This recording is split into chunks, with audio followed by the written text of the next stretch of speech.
93 FM.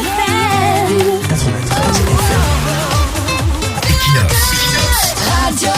Bonjour, parlons ce matin d'une autre catégorie de Camerounais qui nous fait aussi parfois sourire. Cette catégorie qui croit avoir embauché les gens pour conduire le renversement du renouveau. Ils croient avoir recruté quelques compatriotes pour opérer le changement, eux étant assis à l'écart comme des grands patrons. Lorsqu'ils parlent de changement, c'est comme si c'était l'affaire de leurs employés qu'ils ont envoyés étudier le renversement des dictatures, qu'ils payent chaque fin du mois pour conduire le changement et attendent des bilans, des résultats. Les mecs sont assis là au quartier, ils ne contribuent à rien pour qu'il y ait changement, mais chaque jour, ils exigent des résultats. Ce sont vos tâcherons? Non. Ce sont vos employés, ce sont vos sous-traitants, vous leur payez combien pour être si exigeants? Engagement dans les partis politiques, on ne vous voit pas. Engagement dans la société civile, on ne vous voit pas. Sensibilisez même vos familles sur la nécessité de bousculer les gens du 6 novembre de leur ligne de certitude, rien. Voire même sur vos pages Facebook quelque chose ayant trait à la gestion du pays, rien. Vous voir même partager les publications de ceux qui sont engagés, rien. Sortir même un franc pour contribuer aux initiatives citoyennes, même en coulisses, zéro macabo. Mais les gens sont toujours là, assis gaillardement au bar, au tourne-dos, en train de demander ce que l'opposition a déjà fait, on a vu. Et ils ont alors fait quoi? On a aussi vu. On a l'impression que si les choses changent dans ce pays, les bénéficiaires seront les seuls engagés d'aujourd'hui. Si les délestages s'arrêtent un jour, ça profitera aux seuls engagés pour le changement. Ils sont assis là, ils ne mesurent pas les sacrifices des uns et des autres, mais banalisent leurs efforts. En plus, ils sont exigeants.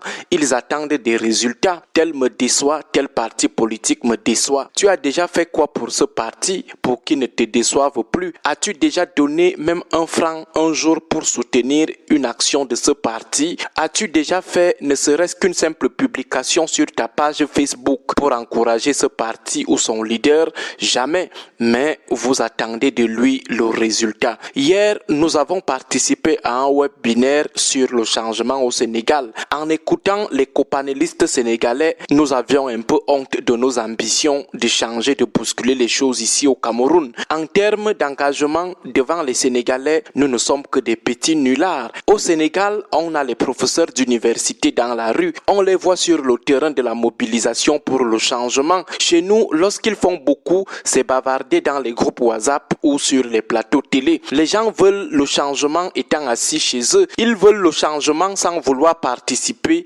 sans vouloir contribuer. Regardez la diaspora camerounaise. Combien participent aux mobilisations de cette diaspora? Combien contribuent financièrement aux activités de lutte pour le changement? Combien? Et il y a certains en diaspora qui exigent de leurs compatriotes en diaspora là-bas l'argent de transport pour participer à une mobilisation.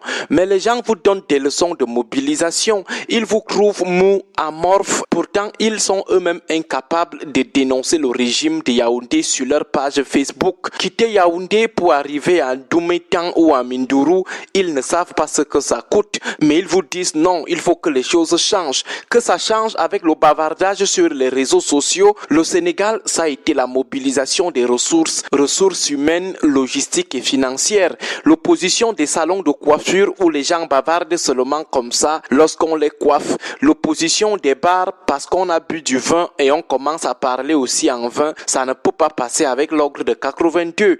Il faut faire le terrain. Il faut être présent dans les 360 communes. Le Cameroun, ce n'est pas seulement Yaoundé, Douala, ni Facebook, TikTok ou WhatsApp. Les élections municipales qui s'annoncent, les partis d'opposition doivent avoir les candidats dans les 360 communes pour ne pas se faire huer après par le RDPC qui a toujours les moyens humains et financiers pour avoir des listes partout. 360 communes, il faut environ 10 339 candidats à chaque parti d'opposition. Il faut déjà trouver ces 10 339 candidats. Équation laborieuse parce que certains attendent que ces partis aillent chercher des candidats dans la planète Mars. Et ils ne veulent pas s'engager mais attendent que l'opposition aille à Mars trouver les 10 339 candidats pour couvrir les 360 communes. En plus, il faut des cautions pour ces 10 339 candidats. Il faut faut en tout à chaque parti 517 millions de francs CFA, rien que pour les cautions des élections municipales. Pas l'argent des campagnes dans chaque commune ou l'argent de la communication. 517 millions juste pour des cautions. Chaque parti d'opposition doit trouver cet argent à Mars ou à Jupiter, avec des gens qui sont incapables de cotiser un franc. Et face à un RDPC qui a dans chaque commune au moins 2 à 3 voleurs de la République, vous voulez que l'opposition affronte financièrement le RDPC comment? Qu'on ne se trompe pas, les élections c'est aussi une affaire d'argent. Les Donald Trump présentés comme des milliardaires font aussi recours à des fundraising parce qu'ils savent que c'est aussi une affaire de beaucoup d'argent. En diaspora, ceux qui contribuent, c'est la même poignée de personnes, soit pour le MRC, soit pour le PCRN. La même poignée de personnes. Plus de 60 000 Camerounais sont installés en France. Mais combien donnent leur un franc? Combien parlent même de politique sur leur page Facebook? Mais tous exigent des résultats. Après, les gens vont se comparer au Sénégal où la diaspora a fait fort en 2024 en termes de mobilisation de fonds. Les gens veulent seulement le changement en bavardant dans les bars ou en postant leurs photos dans les micros devant le Statue de la Liberté ou devant la Tour Eiffel. Agréable journée à vous. 93 FM.